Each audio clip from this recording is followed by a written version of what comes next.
এদিকে আজকের সবচেয়ে বড় খবর, ট্রাম্প কি ঘোল খাওয়াচ্ছে ইরান? চুক্তি স্বাক্ষরের ঘোষণা ট্রাম্পের, ভিন্ন সুর ইরানের। হচ্ছে না শান্তি চুক্তি, আবারও ভয়াবহ যুদ্ধের আশঙ্কা। এ নিয়ে থাকবে আজকের একটি গুরুত্বপূর্ণ প্রতিবেদন। ধাঁধার চেয়েও জটিল হয়ে উঠেছে ইরান আমেরিকা শান্তি চুক্তি প্রসঙ্গ। ট্রাম্প বলছেন রোববারই পড়বে শান্তি চুক্তিতে শেষ সিলমোহর। ওয়াশিংটনের সঙ্গে সুর মিলিয়েছে উভয় দেশের মধ্যস্থতাকারী পাকিস্তান। দেশটির প্রধানমন্ত্রী শাহবাজ শরীফের ভাষ্যমতে প্রস্তুত চূড়ান্ত খসড়া। তবে বাদ সেধেছে তেহরান, জানিয়েছে রোববার নেই সমঝোতা স্মারক স্বাক্ষরের কোনো পরিকল্পনা। প্রশ্ন উঠেছে, তাহলে কি ট্রাম্পের সঙ্গে বোঝাপড়া করতে চাইছেন না মোজতবা খামেনি? সময় নিয়ে পরখ করতে চাইছেন দেশপ্রেমী ইরানিদের মনোভাব, নাকি আমেরিকাকে উচিত শিক্ষা দিতে করছেন যুদ্ধ দীর্ঘায়িত করার পরিকল্পনা? মোক্ষম জবাব দিয়ে তবে কি স্মরণীয় করে রাখতে চাইছেন ট্রাম্পের ৮০তম জন্মদিনকে? এদিকে বাহরাইনের রাডারটিও ধুলোয় মিশিয়ে দিল ইরান।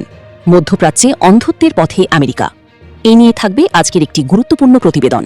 মধ্যপ্রাচ্যের আকাশসীমায় এখন আর কেবল যুদ্ধবিমানের গর্জন শোনা যায় না, বরং সেখানে ঘনীভূত হয়েছে এক নীরব প্রযুক্তিগত স্নায়ুযুদ্ধ। পারস্য উপসাগরীয় অঞ্চলের আকাশ প্রতিরক্ষা ব্যবস্থার মেরুদণ্ড হিসেবে পরিচিত রাডার নেটওয়ার্কগুলো এখন আর নিরাপদ নয়। সাম্প্রতিক একটি সামরিক অভিযানের নাটকীয় মোড় এটাই প্রমাণ করে দিয়েছে যে বিলিয়ন ডলারের অত্যাধুনিক প্রযুক্তির প্রাচীর ভেঙে চুরমার করে দেওয়ার জন্য শত্রুর সামান্য একটি ড্রোন বা স্বল্পমূল্যের মিসাইলই যথেষ্ট। এই ঘটনা কেবল একটি স্থাপনা ধ্বংসের কাহিনী নয়, বরং এটি আধুনিক যুদ্ধের এক নতুন নির্মম বাস্তবতার সতর্কবার্তা। এদিকে হঠাৎ গেরিলা আক্রমণে ইসরায়েলি বাহিনীকে তছনছ করল লেবানন। প্রতিরোধ যোদ্ধাদের আঘাতে হতবাক তারা। এ নিয়ে থাকবে আজকের একটি গুরুত্বপূর্ণ প্রতিবেদন। দক্ষিণ লেবানন বেশ কয়েক মাস ধরে উত্তপ্ত, আর সেই উত্তাপের কেন্দ্রে রয়েছে মাজদাল জুন এবং কাফার তিবনিতের মতো সীমান্তবর্তী জনপদগুলো। এবার সেখানে ঘটে গেছে রক্তক্ষয়ী ঘটনা। ইসরায়েলি বাহিনীর আগ্রাসনের জবাব দিতে লেবাননের প্রতিরোধ গোষ্ঠী বজ্র কঠিন অবস্থান নিয়েছে। পাল্টা আঘাতে তারাও তছনছ করছে দখলদারদের। সূর্য ডোবার আগেই যখন মাজদাল জুনের শান্ত জনপদে ইসরায়েলি বাহিনীর অনুপ্রবেশের চেষ্টা শুরু হয়, তখন পুরো এলাকা যেন এক রুদ্ধশ্বাস পরিস্থিতির সম্মুখীন হয়েছিল। তার জেলার এই সীমান্তবর্তী শহরটিতে দখলদার বাহিনী এগোতে শুরু করার সময় ঘুণাক্ষরেও টের পায়নি যে তাদের জন্য অপেক্ষা করছে এক ভয়াবহ ফাঁদ। এদিকে যুক্তরাষ্ট্রের সঙ্গে চুক্তি চায় না কট্টর ইরানিরা। নিহত সর্বোচ্চ নেতা আয়াতুল্লাহ খামেনি হত্যার প্রতিশোধ রক্ত দিয়েই নিতে চায় ইরানিরা। এ নিয়ে থাকবে আজকের একটি গুরুত্বপূর্ণ প্রতিবেদন। যুক্তরাষ্ট্রের সঙ্গে চুক্তি চায় না কট্টর ইরানিরা। নিহত সর্বোচ্চ নেতা আয়াতুল্লাহ খামেনি হত্যার প্রতিশোধ রক্ত দিয়েই নিতে চায় অনুসারীরা। রোববার ওয়াশিংটনের সাথে সম্ভাব্য চুক্তির বিরোধিতা করে তেহরানের রাস্তায় নামে কয়েকশো আন্দোলনকারী। প্রধান আলোচক ও স্পিকার বাঘের কালিবাফ এবং পররাষ্ট্রমন্ত্রী আব্বাস আরাকচির বিরুদ্ধে স্লোগান দেন তারা। অসন্তোষ প্রকাশ করেছেন ইরানের বেশ কয়েকজন এমপিও। এদিকে এক ইরানি জেনারেলই আমেরিকা ও ইসরায়েলের ঘুম কেড়ে নিয়েছেন। ইরানের চালে ট্রাম্পের বুক কাঁপছে। এ নিয়ে থাকবে আজকের একটি গুরুত্বপূর্ণ প্রতিবেদন। মধ্যপ্রাচ্যের উত্তপ্ত রাজনীতিতে এখন এক নতুন ও শক্তিশালী চরিত্রের উত্থান ঘটেছে, যার নাম আহমেদ ভাহিদি। ইরানের বিশেষ গার্ডের নতুন কমান্ডার হিসেবে দায়িত্ব গ্রহণ করে তিনি তেহরানের ক্ষমতার কেন্দ্রবিন্দুতে নিজেকে অপ্রতিদ্বন্দ্বী শক্তিতে পরিণত করেছেন। ওয়াল স্ট্রিট জার্নালের এক সাম্প্রতিক প্রতিবেদনে উঠে এসেছে যে ভাহিদি কেবল ইরানের সামরিক নীতি নির্ধারণ করছেন না, বরং ইসরায়েল ও যুক্তরাষ্ট্রের সাথে চলমান কূটনৈতিক দর কষাকষিতেও তিনি এক কঠিন ও অনমনীয় অবস্থান গ্রহণ করেছেন। ইরানের সর্বোচ্চ নেতার শেষ বিদায়, যুক্তরাষ্ট্র ইরান ঐতিহাসিক শান্তি চুক্তির ২৪ ঘন্টার সময়সীমা, আর রাশিয়ার ইউক্রেন অভিযানের নতুন চাঞ্চল্যকর মোড়। বিশ্ব রাজনীতিতে আজ কি এমন ঘটতে যাচ্ছে যা মানচিত্র বদলে দিতে পারে? আজকের এই ভিডিওতে থাকছে আন্তর্জাতিক পরিস্থিতির সর্বশেষ সেই বিস্ফোরক আপডেট। গত কয়েক ঘন্টায় বিশ্বজুড়ে যে ভূ রাজনৈতিক পরিবর্তনগুলো ঘটেছে তার পেছনে সত্য আর বিশ্লেষণ নিয়ে সাজিয়েছে আজকের পর্ব। পাকিস্তানের প্রধানমন্ত্রী বলেছিলেন যে যুক্তরাষ্ট্র এবং ইরানের শান্তি চুক্তি এটা ২৪ ঘন্টার মধ্যে স্বাক্ষর হবে। ট্রাম্প একটা দিনের সময়সীমা বলেছেন যে আজই সই হবে। ইসরায়েল বলেছে এই শান্তি চুক্তির ভেতরে ইসরায়েল নেই।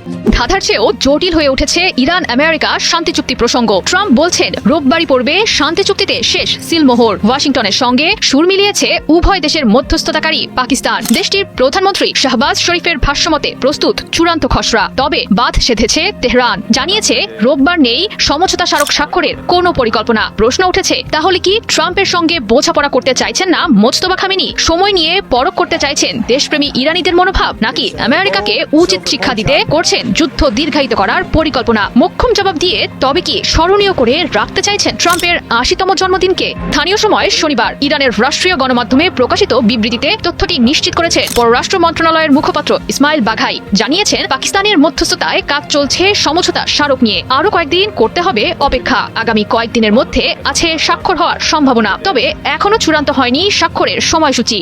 এদিকে আমেরিকার সঙ্গে সমঝোতা স্মারক স্বাক্ষর প্রসঙ্গে নাখোশ ইরানের জনগণ। ট্রাম্পের বক্তব্যের বিরুদ্ধে চলছে তীব্র প্রতিবাদ। বিক্ষুব্ধ জনতার অনেকেই নেমেছেন রাজপথে। এ সময় অনেকের হাতেই দেখা যায় মার্কিন ইসরায়েলি যৌথ হামলায় নিহত ইরানের সর্বোচ্চ ধর্মীয় নেতা শহীদ আয়াতুল্লাহ খামিনির ছবি। দেশপ্রেমী ইরানিরা জানান দিচ্ছে আমেরিকার সঙ্গে কোনো সমঝোতার পথে হাঁটতে রাজি নয় ইরান।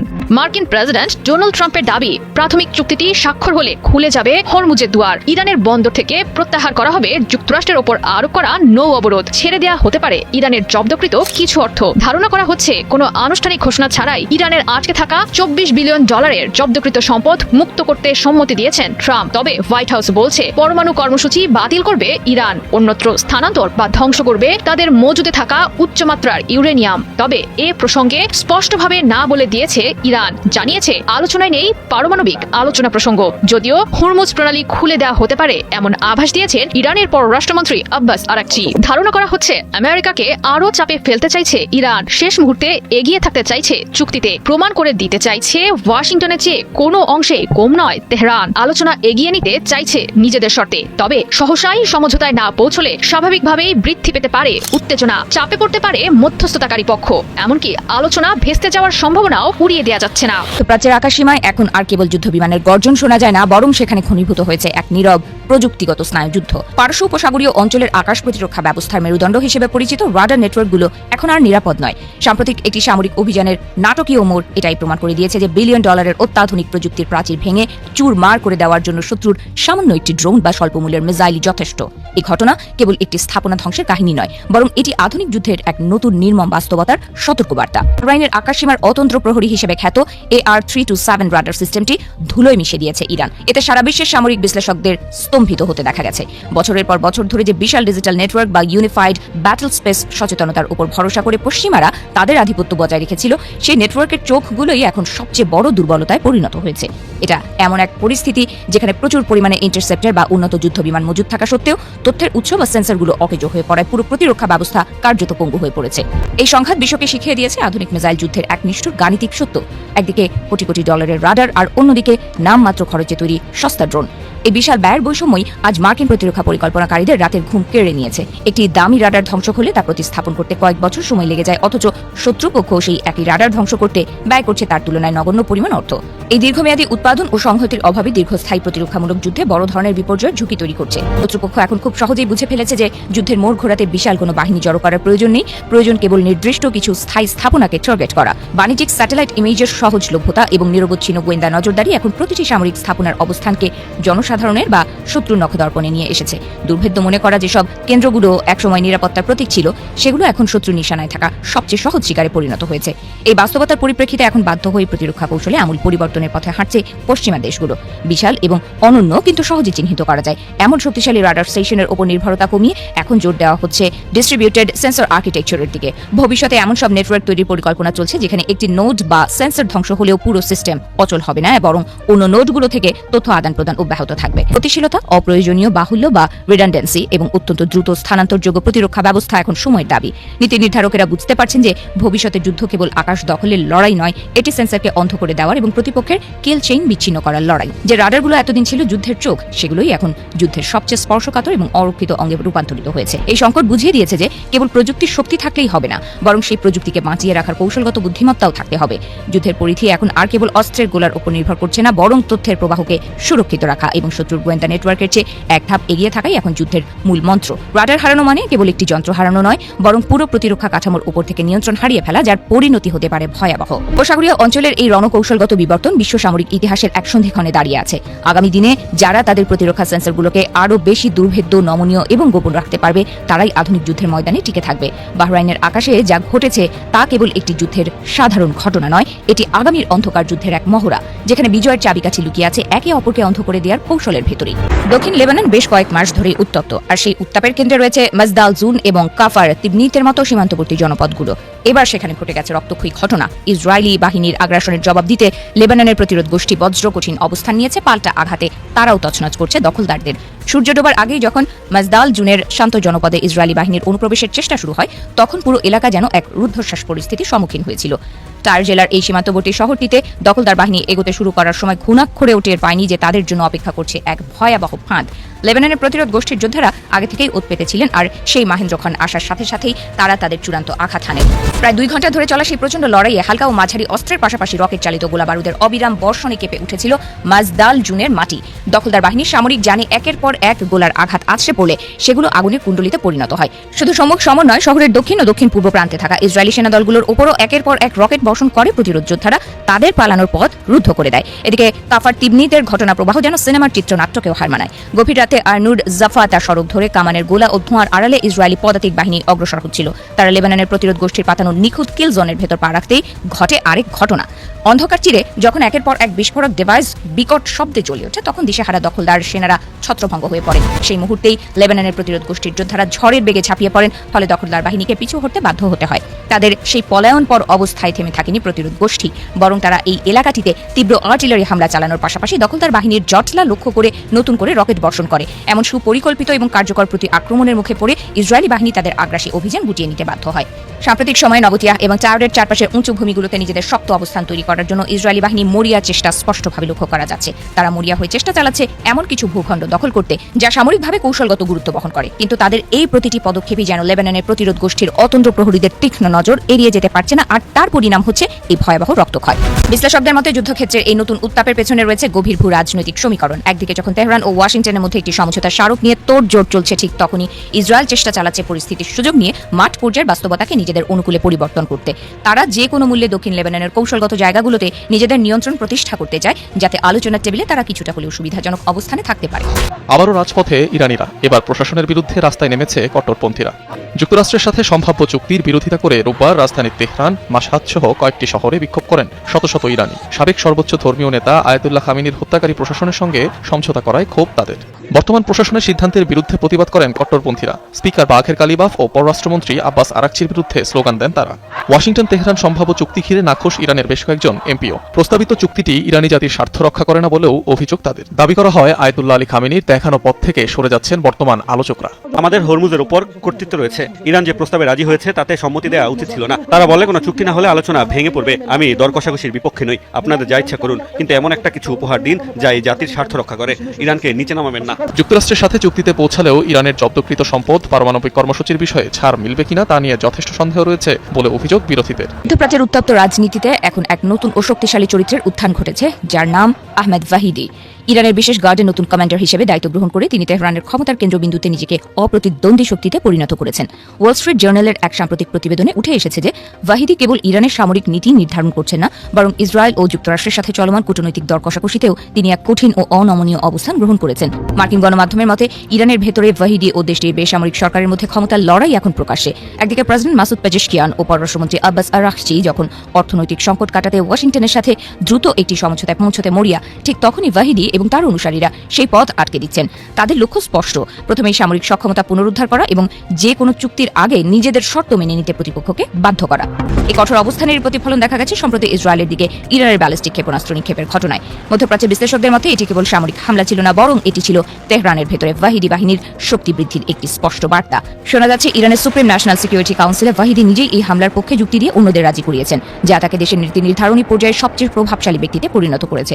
ওয়াহিদির এই উত্থানকে অনেকে অস্বাভাবিক হিসেবে দেখছেন, কারণ তিনি প্রথাগত কোনো যুদ্ধক্ষেত্রের সেনাপতি নন, বরং তার ব্যাকগ্রাউন্ড মূলত গোয়েন্দা সংস্থার। তবে 1980-এর দশকে গার্ডসের গোয়েন্দা শাখার প্রধান এবং কুদস ফোর্সের প্রতিষ্ঠাতা হিসেবে কাজ করার সুবাদে তিনি ইরানের নিরাপত্তা কাঠামোর গভীরে নিজের জাল বিছিয়ে রেখেছেন।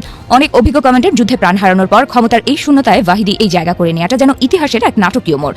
আন্তর্জাতিক পরিমণ্ডলেও ওয়াহিদি এক পরিচিত নাম। 1994 সালে আর্জেন্টিনার বুয়েন্স আয়ারেসে ইহুদি কমিউনিটি সেন্টারে ভয়াবহ বোমা হামলার ঘটনায় তার বিরুদ্ধে ইন্টারপোলের পরোয়ানা রয়েছে। সেখানে 85 জন মানুষ প্রাণ হারিয়েছিলেন। যদিও ইরান বরাবরই এই অভিযোগ অস্বীকার করে এসেছে, তবুও বৈশ্বিক রাজনীতিতে ওয়াহিদির এই অতীত তাকে এক কট্টরপন্থী নেতা হিসেবে চিহ্নিত করে রেখেছে। মার্কিন গণমাধ্যমের মতে সবচেয়ে বিস্ময়কর ব্যাপার হলো সরকারি কর্মকর্তাদের বক্তব্যকে অগ্রাহ্য করে গার্ডসের নিজের মতো করে সিদ্ধান্ত নেওয়ার প্রবণতা। উদাহরণস্বরূপ, যখন পররাষ্ট্রমন্ত্রী দাবি করেন যে হরমুজ প্রণালী উন্মুক্ত রয়েছে, তখন গার্ডসের নিয়ন্ত্রিত সংবাদ মাধ্যমগুলোই আবার তা অস্বীকার করে। এমন অসামঞ্জস্যতা প্রমাণ করে যে ওয়াহিদির আদেশের উপর রাষ্ট্রযন্ত্রের বড় অংশের নিয়ন্ত্রণ নেই, যা পুরো অঞ্চলকে এক অনিশ্চিত ভবিষ্যতের দিকে ঠেলে দিচ্ছে। ওয়াহিদি এখন কেবল লেবাননের পরিস্থিতি নয়, বরং মার্কিন অবরোধ থেকে ইরানকে মুক্ত করার চাবিকাঠি হিসেবে হরমুজ প্রণালী এবং ক্ষেপণাস্ত্র কর্মসূচিকে ব্যবহার করছেন। তিনি সাফ জানিয়ে দিয়েছেন, যতক্ষণ না ইসরায়েল লেবানন সংঘাত বন্ধ করছে এবং ইরানের সামরিক আকাঙ্ক্ষা পূরণ হচ্ছে, ততক্ষণ কোনো সমঝোতা সম্ভব নয়। তার এই অনমনীয় মনোভাব ওয়াশিংটন এবং মধ্যপ্রাচ্যের মধ্যস্থতাকারীদের জন্য নতুন উদ্বেগের কারণ হয়ে দাঁড়িয়েছে। ইরানের সর্বোচ্চ নেতার শেষ বিদায়, যুক্তরাষ্ট্র ইরান ঐতিহাসিক শান্তি চুক্তির 24 ঘন্টার সময়সীমা আর রাশিয়ার ইউক্রেন অভিযানের নতুন চাঞ্চল্যকর মোড়। বিশ্ব রাজনীতিতে আজ কি এমন ঘটতে যাচ্ছে যা মানচিত্র বদলে দিতে পারে? আজকের এই ভিডিওতে থাকছে আন্তর্জাতিক পরিস্থিতির সর্বশেষ সেই বিস্ফোরক আপডেট। গত কয়েক ঘন্টায় বিশ্বজুড়ে যে ভূ রাজনৈতিক পরিবর্তনগুলো ঘটেছে তার পেছনে সত্য আর বিশ্লেষণ নিয়ে সাজিয়েছে আজকের পর্ব। ইরানের অটল অবস্থান থেকে শুরু করে রাশিয়া ইউক্রেন যুদ্ধের কৌশলগত নতুন রূপরেখা, সবকিছুই থাকছে বিস্তারিত ভিডিওতে। আর পুরো ভিডিওটি বুঝতে হলে শেষ পর্যন্ত আমাদের সাথেই থাকুন। চূড়ান্ত বিজয় না হওয়া পর্যন্ত পিছু হটবে না ইরান। ইরানের পার্লামেন্ট স্পিকার ও শীর্ষ আলোচক মোহাম্মদ বাঘের গালিভভ ঘোষণা করেছেন, চূড়ান্ত বিজয় অর্জিত না হওয়া পর্যন্ত ইরান তার অবস্থানে অনড় ও অবিচল থাকবে। 12 দিনের যুদ্ধের প্রথম বার্ষিকী উপলক্ষে দেওয়া এক বিশেষ বিবৃতিতে তিনি মার্কিন যুক্তরাষ্ট্র ও ইসরায়েলের তীব্র সমালোচনা করেন। গালিভভ অভিযোগ করেন, এই দুই দেশ যৌথভাবে পরিকল্পিতভাবে বেসামরিক নাগরিকদের নিশানা করেছে। তিনি তাদের কর্মকাণ্ডকে অমানবিক অপরাধ হিসাবে অভিহিত করে কঠোর নিন্দা জানান। বিবৃতিতে স্পিকার যুদ্ধের শহীদদের আত্মত্যাগের প্রতি গভীর শ্রদ্ধা নিবেদন করেন এবং উল্লেখ করেন, এই বীরত্বপূর্ণ ত্যাগই বর্তমান প্রজন্মের অনুপ্রেরণার উৎস। ইরানের সার্বভৌমত্ব রক্ষা এবং চূড়ান্ত বিজয় ছিনিয়ে আনার লড়াইয়ে কোনো ধরনের বাহ্যিক চাপের মুখে তেহরান বিন্দুমাত্র পিছু হটবে না বলে তিনি পুনর্ব্যক্ত করেন। গালিভবের এই কঠোর হুঙ্কার দেশের অটল সংকল্প ও প্রতিরোধের দৃঢ় মানসিকতারই প্রতিফলন। যুক্তরাষ্ট্র ইরান ঐতিহাসিক শান্তি চুক্তি 24 ঘন্টার মধ্যে চূড়ান্ত হওয়ার সম্ভাবনা। পাকিস্তানের প্রধানমন্ত্রী শাহবাজ শরীফ জানিয়েছেন, যুক্তরাষ্ট্র ইরানের মধ্যে বহুল প্রতীক্ষিত শান্তি চুক্তিটি আগামী 24 ঘন্টার মধ্যে চূড়ান্ত হওয়ার সম্ভাবনা রয়েছে। গতকাল সামাজিক যোগাযোগ মাধ্যম এক্সে দেওয়া বার্তায় তিনি এই ঐতিহাসিক অগ্রগতির কথা জানান। প্রধানমন্ত্রী বলেন, চুক্তি চূড়ান্ত হওয়ার পর এটি ইলেকট্রনিক উপায়ে স্বাক্ষরিত হবে এবং এরপর আগামী সপ্তাহ থেকে দুই দেশের মধ্যে কারিগরি পর্যায়ে আলোচনা শুরু হবে। এই সংলাপ প্রক্রিয়াকে ত্বরান্বিত করতে যুক্তরাষ্ট্র ইরানের নেতৃত্বের পাশাপাশি সহায়তাকারী আঞ্চলিক দেশগুলোর ভূমিকাও ভূয়সী প্রশংসা করেন তিনি। রাজনৈতিক বিশেষজ্ঞদের মতে মধ্যপ্রাচ্য সহ বিশ্ব শান্তি ও স্থিতিশীলতার ক্ষেত্রে এই চুক্তি অত্যন্ত সুদূরপ্রসারী প্রভাব ফেলবে। শাহবাজ শরীফ গভীর আশাবাদ ব্যক্ত করে বলেন, এই ঐতিহাসিক উদ্যোগ বিশ্বমঞ্চে দীর্ঘস্থায়ী শান্তি ও নিরাপত্তা প্রতিষ্ঠায় একটি মজবুত ভিত্তি হিসেবে কাজ করবে। বৈশ্বিক ভূ রাজনীতিতে উত্তেজনা প্রশমনে এই সম্ভাব্য চুক্তিটিকে একটি যুগান্তকারী মাইলফলক হিসেবে দেখা হচ্ছে। আয়াতুল্লাহ খামেনির দাফনের নতুন সময়সূচি ঘোষণা। ইরানের সর্বোচ্চ নেতা আয়াতুল্লাহ আলী খামেনির দাফন অনুষ্ঠানের নতুন সময়সূচি ঘোষণা করা হয়েছে। রাষ্ট্রীয় গণমাধ্যমের তথ্য অনুযায়ী আগামী 4 ও 5 জুলাই তেহরানে তাকে শ্রদ্ধা জানানোর জন্য বিদায় অনুষ্ঠানে আয়োজন করা হবে। এরপর 6 জুলাই তেহরানে প্রথম জানাজা ও রাষ্ট্রীয় অনুষ্ঠান সম্পন্ন হবে। পরবর্তী আনুষ্ঠানিকতার অংশ হিসেবে 7 জুলাই ধর্মীয় নগরী কোমে বিশেষ জানাজা অনুষ্ঠিত হবে। কোমের আনুষ্ঠানিকতা শেষে মরদেহ মাশহাদ শহরে নেওয়া হবে। সেখানে 9 জুলাই শেষ অনুষ্ঠানের পর ইমাম রেজা আল ইসলামের মাজারে প্রাঙ্গণে তাকে চিরনিদ্রায় শায়িত করা হবে, মানে দাফন করা হবে। দীর্ঘ কয়েক দশক ধরে ইরানের ক্ষমতার কেন্দ্রে থাকা এই প্রভাবশালী নেতার প্রয়াণে দেশটিতে শোকের পরিবেশ বিরাজ করছে। তার দাফন অনুষ্ঠানকে ঘিরে ব্যাপক নিরাপত্তা ব্যবস্থা গ্রহণ করা হয়েছে এবং শ্রদ্ধা জানাতে লাখো মানুষের সমাগম হবে বলে ধারণা করা হচ্ছে। খামেনির বিদায় অনুষ্ঠানটি যথাযথ মর্যাদায় সম্পন্ন করতে ইরান সরকার বিশেষ প্রস্তুতি গ্রহণ করেছে। রাশিয়া ইউক্রেন যুদ্ধ, কৌশলগত অর্জন ও রাশিয়ার দৃষ্টিভঙ্গি।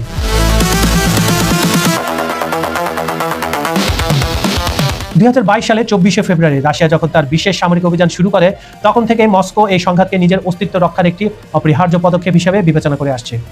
রাশিয়ার মূল লক্ষ্য ছিল ন্যাটোর ক্রমবর্ধমান আগ্রাসন রুখে দেওয়া এবং ইউক্রেনকে একটি নিরপেক্ষ রাষ্ট্রে পরিণত করা।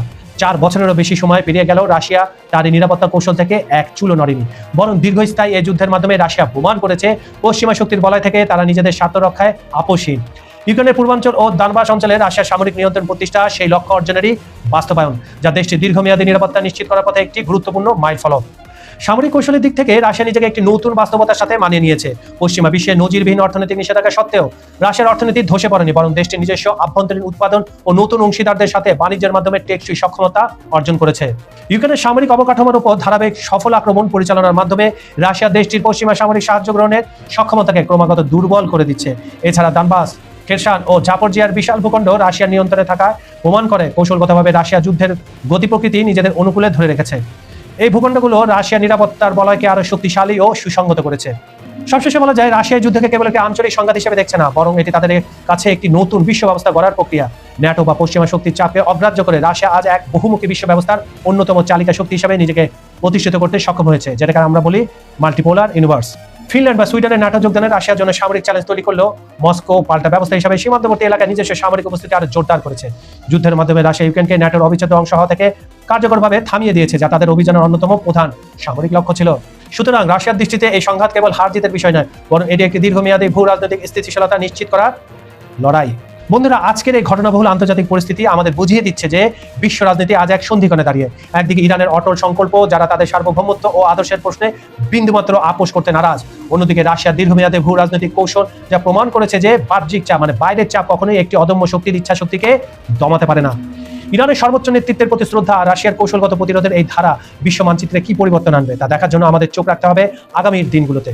ইরান যুক্তরাষ্ট্র শান্তি চুক্তিকে আসলে বৈশ্বিক অস্থিরতা কমাবে, নাকি এটি কেবলই সাময়িক বিরতি? পাকিস্তানের প্রধানমন্ত্রী বলেছিলেন যে যুক্তরাষ্ট্র এবং ইরানের শান্তি চুক্তি এটা 24 ঘন্টার মধ্যে স্বাক্ষর হবে। ট্রাম্প একটা দিনের সময়সীমা বলেছেন যে আজই সই হবে। ইসরায়েল বলেছে এই শান্তি চুক্তির ভেতরে ইসরায়েল নেই। তিনটা বক্তব্য যদি বিশ্লেষণ করি তাহলে যে কোনো সময় কোন সময় বোঝা যাচ্ছে না, এবং আরো একই সঙ্গে ইসরায়েলের বক্তব্যে বোঝা যাচ্ছে যে তারা শান্তি চুক্তির আওতায় নেই, মানে ইসরায়েল তার মতন করে চলবে। তার মানে তার যে কর্মকাণ্ড গাজাতে, লেবাননে যে ধ্বংসযজ্ঞ চালাচ্ছে, হামলা চালাচ্ছে, নিরীহ মানুষগুলো অকাতরে প্রাণ যাচ্ছে, সেটা সে চালাইতে থাকবে। সেজন্য সে সরে গেল। যাই হোক, সেই সংখ্যাটা মানে সেই বিষয়টা অন্য। বিষয়টা হলো কি হচ্ছে আসলে। মিডল ইস্ট আইর তথ্যসূত্র নিয়ে একটা রিপোর্ট এসেছে প্রথম আলোতে, যে ট্রাম্পের কথা অনুযায়ী যুক্তরাষ্ট্র ইরান শান্তি চুক্তি আজ সই হচ্ছে কি, এরকম একটা প্রশ্ন কেন আসলো বুঝতে পারছি না। আচ্ছা, চুক্তির ফলে কৌশলগতভাবে গুরুত্বপূর্ণ হরমুজ প্রণালী খুলে দেওয়া, হরমুজ প্রণালী খুলে দেওয়ার বিষয়টা নিশ্চিত হয়েছে। কিন্তু ট্রাম্পের এই বক্তব্যের সঙ্গে ইরানের বক্তব্য না মেলায় চুক্তি স্বাক্ষরের সময় নিয়ে সংশয় তৈরি হয়েছে। বলছে যে হরমুজ প্রণালী আবার খুলে দেওয়ার পর তৈরি হবে। ট্রাম্প লিখছেন তার ট্রুথ সোশ্যালে যে রোববার চুক্তি স্বাক্ষর হবে এবং চুক্তি সই হওয়ার সঙ্গে সঙ্গে হরমুজ প্রণালী সবার জন্য খুলে দেওয়া হবে। ট্রাম্পের এই ঘোষণা ইরানের পররাষ্ট্র মন্ত্রণালয়ের মন্তব্যের সঙ্গে সাংঘর্ষিক। ইরানের রাষ্ট্রীয় গণমাধ্যমের খবর অনুযায়ী তেহরান আজ এই চুক্তি স্বাক্ষর না হওয়ার ইঙ্গিত দিয়েছে। কেন দিয়েছে পরিষ্কার না। ট্রাম্পের ঘোষণার আগে গতকাল ইরানের পররাষ্ট্র মন্ত্রণালয়ের মুখপাত্র ইসমাইল বাঘাই বলেন, সমঝোতা স্মারক স্বাক্ষরের সুনির্দিষ্ট তারিখ কবে তা জানতে আমাদের অপেক্ষা করতে হবে, তবে এটি আগামীকাল অর্থাৎ রোববার হবে না। ট্রাম্প বলতেছে রোববার। তার মানে পুরো লাটাইটা মনে হচ্ছে ইরানের হাতে। ইরান মানে কখনো টাইট দিচ্ছে, কখনো ঢিলা দিচ্ছে, ঘুড়ি সেভাবে উঠতেছে। মুখপাত্র বাঘাই বলেন, তবে আগামী কয়েকদিনের মধ্যে এটি হওয়ার সম্ভাবনা পুরোপুরি উড়িয়ে দেওয়া যায় না। ইসলামিক বিপ্লবী গার্ড বাহিনীও আজ চুক্তি স্বাক্ষর হওয়ার পরিকল্পনা বাতিল করে দিয়েছে বলে খবর দিয়েছে সিএনএন। এই নিয়ে মিডল ইস্ট আইয়ের প্রতিবেদনে বলা হচ্ছে, ইরান এবং যুক্তরাষ্ট্রের মধ্যে ভার্চুয়ালি একটি সমঝোতা স্বাক্ষর করা যেতে পারে। আগে বলা হয়েছিল যে জেনেভায় হবে এবং যে ইরানের পার্লামেন্ট স্পিকার যাবেন সেখানে, এবং হচ্ছে জেডি ভ্যান্স ভাইস প্রেসিডেন্ট তিনি করবেন। কিন্তু এখন দেখা যাচ্ছে ভার্চুয়ালি চুক্তি স্বাক্ষর হবে, সমঝোতা স্মারক স্বাক্ষর। আগে থেকে প্রকাশিত ট্রাম্পের সরকারি কর্মসূচিতে রোববার প্রেসিডেন্টের কোনো স্বাক্ষর অনুষ্ঠানের কথা উল্লেখ নেই। ইরানের সমৃদ্ধ ইউরেনিয়াম নিয়েও পোস্টে কথা বলেছেন। তিনি লিখেছেন যে উপযুক্ত সময়ে যখন সবকিছু শান্ত হবে, আমরা সেখানে গিয়ে নিউক্লিয়ার ডাস্ট সংগ্রহ করব। সেগুলো শক্তিশালী গ্রানাইট পাহাড়ের গভীরে চাপা পড়ে আছে। আমাদের সুন্দর B-2 বোমারু বিমান এবং এগুলো দক্ষ পাইলটদের সহায়তায় প্রক্রিয়াজাত করে ধ্বংস করব। এটা ইরানেরও হতে পারে বা যুক্তরাষ্ট্রেরও বা আফ্রিকা। মানে ওনারা ইরানে এসে মানে পাহাড়ের নিচে আছে, সেখানে ধ্বংস করবে এবং মানে একটা ভাববে যে ধ্বংস করে দিলাম আর কি। আবার বলতেছে পারে এটা মানে ইরানও করতে পারে। যাক, বোঝা যাচ্ছে যে নানা রকম শেষ মুহূর্তে একটা টানাপোড়েন চলতেছে, দর কষাকষি চলতেছে। কিন্তু একটাই আমার যে ইসরায়েলকে থামানো যাবে তো? এই শান্তি চুক্তির পরও যদি লেবাননে গাজাতে আগ্রাসন চালাতে থাকে, তাহলে এই শান্তি চুক্তিটার ভবিষ্যৎ খুব একটা ভালো হবে বলে মনে হচ্ছে।